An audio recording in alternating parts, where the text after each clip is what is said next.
ಯುವ ವಕೀಲರೊಬ್ಬರು ತನ್ನ ಹುಟ್ಟುಹಬ್ಬವನ್ನು ಸೇವಾ ಮಂದಿರದಲ್ಲಿ ಅರ್ಥಪೂರ್ಣವಾಗಿ ಆಚರಿಸಿಕೊಂಡರು. ವೃದ್ಧರು ಅಸಹಾಯಕರೊಂದಿಗೆ ಬೆರೆತು ಔತಣಕೂಟ ನೀಡಿ ಸಂಭ್ರಮಿಸಿದ್ರು. ಬಾಲ್ಯದ ಬಡತನ ಮತ್ತಿತರ ಕಷ್ಟ ಕಾರ್ಪಣ್ಯಗಳನ್ನ ಮೆಟ್ಟಿ ನಿಂತು ಸತತ ಪ್ರಯತ್ನ ಮತ್ತು ಶ್ರದ್ಧೆಯಿಂದ LLB ಶಿಕ್ಷಣ ಪೂರೈಸಿದ ಮೋನಿಶ್ ಆನಂದಗಿರಿ ಎನ್ನುವವರು ನಂತರ ವಕೀಲ ವೃತ್ತಿ ಆರಂಭಿಸಿ 10 ವರ್ಷಗಳ ಸಾರ್ಥಕ ಸೇವೆ ಸಲ್ಲಿಸಿ ಇದೀಗ 11ನೇ ವರ್ಷಕ್ಕೆ ಮುನ್ನಡೆಯುತ್ತಿದ್ದಾರೆ. ಈ ಶುಭ ಸಂದರ್ಭದಲ್ಲಿ ತನ್ನ ಸಾಧನೆಗೆ ಪ್ರೇರಣೆಯಾದ ಪ್ರೋತ್ಸಾಹಿಸಿದ ಬಂಧು ಬಳಗ, ಹಿರಿಯರು ಮತ್ತು ಸಂಸ್ಥೆಗಳನ್ನ ಮನಸಾರೆ ನೆನೆದು ಅಂತಹ ಹಲವರ ಉಪಸ್ಥಿತಿಯಲ್ಲಿ ಅಜ್ಜಿಕಟ್ಟಾದ ಸೇವಾ ಮಂದಿರದ ಅಸಹಾಯಕರು, ವೃದ್ಧರು ಮತ್ತಿತರರೊಂದಿಗೆ ಪ್ರೀತಿಯಿಂದ ಕೆಲಹೊತ್ತು ಕಳೆದು ಔತಣಕೂಟ ಏರ್ಪಡಿಸುವ ಮೂಲಕ ತನ್ನ ಜೀವನದ ಏಳಿಗೆಗೆ ಸಹಕರಿಸಿದ ಸರ್ವರನ್ನ ಕೃತಜ್ಞತಾಪೂರ್ವಕವಾಗಿ ನೆನೆಯುವ ಮೂಲಕ ಇತರರಿಗೆ ಮಾದರಿಯಾಗಿದ್ದಾರೆ. ತನ್ನ ನಗುಮುಖ ಮತ್ತು ಮೃದು ಹಾಗೂ ವಕೀಲ ವೃತ್ತಿಯಂಥ ಉತ್ತಮ ಸೇವೆಯ ಮೂಲಕ ತಾಲೂಕಿನಾದ್ಯಂತ ಗುರುತಿಸಿಕೊಂಡಿರುವ ಅವರು ತನ್ನಿಚ್ಛೆ ಹಾಗೂ ತಾಯಿಯ ಮಮತೆಯ ಆಜ್ಞೆಯಂತೆ ಕ್ರಿಸ್ತಮಿತ್ರ ಆಶ್ರಮದ ಅಜ್ಜಿಕಟ್ಟಾದಲ್ಲಿರುವ ಸೇವಾ ಮಂದಿರದ ನಿವಾಸಿಗಳಾದ ಅಸಹಾಯಕರು ಮತ್ತು ವೃದ್ಧರಿಗೂ ತಮ್ಮ ಕುಟುಂಬದ ಪರವಾಗಿ ವೆಜ್ ಅಂಡ್ ನಾನ್ ವೆಜ್ ಊಟ ಬಡಿಸಿ ಅವರ ಆಶೀರ್ವಾದ ಬೇಡಿಕೊಳ್ಳುವ ಮೂಲಕ ತಮ್ಮ ಹುಟ್ಟುಹಬ್ಬ ಹಾಗೂ ವಕೀಲ ವೃತ್ತಿಯ 11ನೇ ವರ್ಷದ ಪಾದಾರ್ಪಣಾ ಕಾರ್ಯಕ್ರಮವನ್ನ ಸರಳ ಮತ್ತು ಅರ್ಥಪೂರ್ಣವಾಗಿ ಆಚರಿಸಿ ಸಂಭ್ರಮಿಸಿದರು. ಈ ಕಾರ್ಯಕ್ರಮದಲ್ಲಿ ಸರ್ವರ ಒಳಿತಿಗಾಗಿ ಪ್ರಾರ್ಥಿಸಲಾಯಿತು. ಸಂಸ್ಥೆಯ ಪಾದ್ರಿಗಳಾದ ರೆವರೆಂಡ್ ಡಾಕ್ಟರ್ KM ಸ್ಯಾಮ್ಯುವೇಲ್ ಹಾಗೂ ರೆವರೆಂಡ್ AC ಕುರಿಯನ್ ಅವರು ತಮ್ಮ ಸಂಸ್ಥೆ ನಡೆದು ಬಂದ ಹಾದಿಯ ಬಗ್ಗೆ ತಿಳಿಸಿ ಮೋನಿಶ್ ಆನಂದಗಿರಿ ಅವರ ಜನ್ಮದಿನ ಮತ್ತು ವಕೀಲ ವೃತ್ತಿಯ 11ನೇ ವರ್ಷದ ಪಾದಾರ್ಪಣೆಗೆ ಶುಭ ಕೋರಿ ಎಲ್ಲರೂ ಯೇಸುವಿನಲ್ಲಿ ಪ್ರಾರ್ಥಿಸುವಂತೆ ತಿಳಿಸಿ ಶುಭ ಕೋರಿ ಆಶೀರ್ವದಿಸಿದರು. ನಮಗೆ ಕೊಡುವಂಥ ಈ ಅವಕಾಶಕ್ಕಾಗಿ ಸ್ತೋತ್ರ ಮಾಡುತ್ತೇವೆ. ಮನುಷ್ಯನ ಜೀವನದಲ್ಲಿ ನೀನು ಮಾಡಿದ ಎಲ್ಲ ಉಪಕಾರಗಳಿಗಾಗಿ ಸ್ತೋತ್ರ. ಚೆನ್ನಾಗಿ ವಿದ್ಯಾಭ್ಯಾಸ ಹೊಂದುವುದಕ್ಕೂ ವಕೀಲರಾಗಿ ಕಳೆದ 10 ವರ್ಷಗಳು ನಮ್ಮ ಕೋರ್ಟ್ನಲ್ಲಿ ಸೇವೆ ಮಾಡುವುದಕ್ಕೂ ಎಲ್ಲ ನಿನ್ನ ದಾಸನಿಗೆ ನೀನು ಅನುಗ್ರಹ ಮಾಡಿದ್ದಿ. ನಿನ್ನ ಮಹಾ ಕರುಣೆ ಎಂಬುದಾಗಿ ನಾವು ತಿಳ್ಕೊಳ್ಳುತ್ತೇವೆ. ಅವರನ್ನು ಕುಟುಂಬವಾಗಿ ಆಶೀರ್ವದಿಸು.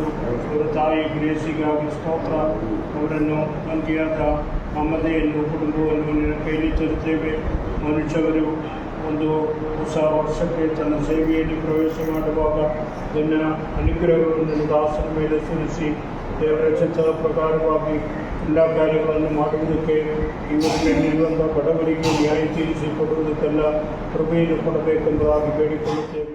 ವಕೀಲ ಮಿತ್ರರಾದ ವಿನೋದ್ ಶಾನ್ಭಾಗ್, ಉಮೇಶ್ ನಾಯ್ಕ್, ಮಮತಾ ಕೆರೆಮನೆ ಉಪಸ್ಥಿತರಿದ್ದು ಮೋನಿಶ್ ಆನಂದಗಿರಿ ಅವರಿಗೆ ಶುಭ ಕೋರಿದರು. APP ಅಣ್ಣಪ್ಪ ನಾಯ್ಕ್, ವಕೀಲರಾದ ವಾಸು ನಾಯಕ್, ಶಾಂತಾ ಹೆಗಡೆ, ರಾಜು ಹರಿಕಾಂತ್, RT ಗೌಡ, ನಾರಾಯಣ್ ನಾಯಕ್, ವಿನಾಯಕ್ ನಾಯ್ಕ್, ಪ್ರಸಾದ್ ನಾಯಕ್, ತೇಜ ಬಂಟ್, ಪ್ರಕೃತಿ ನಾಯಕ್, ಆಶಾ ನಾರ್ವೇಕರ್, ರೇಣುಕಾ ಪ್ರಮುಖರಾದ ರಾಜೇಂದ್ರ ನಾಯ್ಕ್ ಅವರು ಉಪಸ್ಥಿತರಿದ್ದು ಶುಭ ಕೋರಿದರು. ಮೋನಿಶ್ ಆನಂದಗಿರಿ ಅವರ ತಾಯಿ ಇಂದಿರಾ, ಧರ್ಮಪತ್ನಿ ಚಿತ್ರಾ, ಸಹೋದರಿ ಮಮತಾ, ಭಾವ ಮಾರ್ಷಲ್ ಡಿಸೋಜಾ ಅವರ ಮಗ ಮತ್ತಿತರರು ಆಶೀರ್ವಾದ ಪಡೆದುಕೊಂಡರು.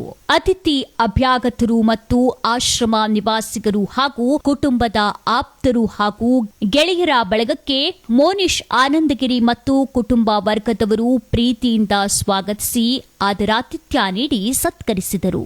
ಈ 10 ವರ್ಷ ಅನ್ನೋದು ನಾನು ಸಾಮಾನ್ಯವಾಗಿ ಅದನ್ನು ಹೇಳಬೇಕಂತಂದರೆ ಅದು ತುಂಬ ಕಷ್ಟದಿಂದನೇ ಕಲಿತು ಬಂದಿದ್ದು. ಈ ಒಂದು ಸಂಸ್ಥೆಯಿಂದಲೇ ನಾನು ಕಲ್ತಿರೋದ್ರಿಂದ ಎಲ್ಲಿ ಇಟ್ಕೊಳ್ಬೇಕು, 10 ವರ್ಷ ಪೂರೈಸಿದ ಒಂದು ಫಂಕ್ಷನ್ ಎಲ್ಲಿ ಇಟ್ಕೊಳ್ಬೇಕು ಅಂತ ಹೇಳಿ ಒಂದು ಥಾಟ್ ಬಂತು. ಆವಾಗ ಅದನ್ನು ದೇವರಲ್ಲಿ ಇಟ್ಟಾಗ ನನಗೆ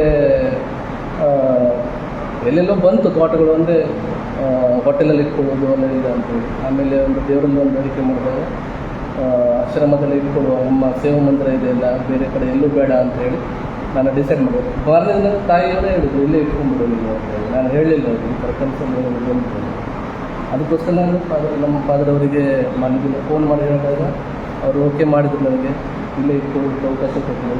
ಮತ್ತು ಒಂದು ಅವಕಾಶ ಮಾಡಿಕೊಟ್ಟ ಫಾದರವರಿಗೆ ನನ್ನ ಕೃತಜ್ಞತೆಯನ್ನು ಸಲ್ಲಿಸ್ತೇನೆ. ಮತ್ತು ಎಲ್ಲರೂ ನಮ್ಮ ವಕೀಲ ಮಿತ್ರರು ಸಹಿತ ಬಂದಿದ್ದಾರೆ. ಅವರಿಗೂ ನಾನು ಸ್ವಾಗತವನ್ನು ಬಯಸ್ತೇನೆ. ಎಲ್ಲ ಊಟದ ವ್ಯವಸ್ಥೆಯನ್ನು ಸಹಿತ ಮಾಡಿಸಿದ್ದೇನೆ. ನನ್ನ 10 ವರ್ಷ ಏನು ಕಂಪ್ಲೀಟ್ ಆಗಿದೆ ಇದು ಏನಂತಾರೆ ಅದಕ್ಕೆ ತುಂಬ ನಾನು ಕಲಿಯುವಾಗಲೂ ಅವರು ಈ ಒಂದು ಸಂಸ್ಥೆ ನನಗೆ ತುಂಬ ಹೆಲ್ಪ್ ಮಾಡಿದ್ದಾರೆ. ಅಂತಂದರೆ ನಮ್ಮ ತಂದೆಯವರು ತುಂಬ ಕಷ್ಟಪಟ್ಟು ಓದಿಸಿದ್ದಾರೆ ನನಗೆ. ಆವಾಗ ಆ ಟೈಮಲ್ಲಿ ತಂದೆಯವರಿಗೆ ಮಧ್ಯದಲ್ಲಿ ಡಿಸ್ಕ್ ಆಪರೇಷನ್ ಆಗಿ ಏನೇನೋ ಕಷ್ಟಗಳು ಎದುರಾಯಿತು.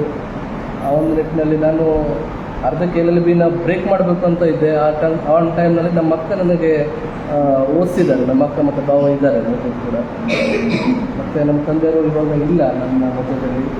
ಮತ್ತು ಈ ಒಂದು ಸಂಸ್ಥೆ ನನಗೆ ಸ್ಪಾನ್ಸರ್ ಕಂಡು ಕೊಟ್ಟು ನನಗೆ ಓದಿಸಿದ್ರೆ ಒಂದು ನೆನಪಿಗೋಸ್ಕರ ನಾನು 10 ವರ್ಷ ಕಂಪ್ಲೀಟ್ ಮಾಡಲಿಕ್ಕೆ ಸಾಧ್ಯ ಆಯಿತು. ಇಲ್ಲ ಅಂತಂದರೆ ನಾನು ಹೇಗಿರ್ತಿದ್ದೋ ಏನು ಗೊತ್ತಿಲ್ಲ.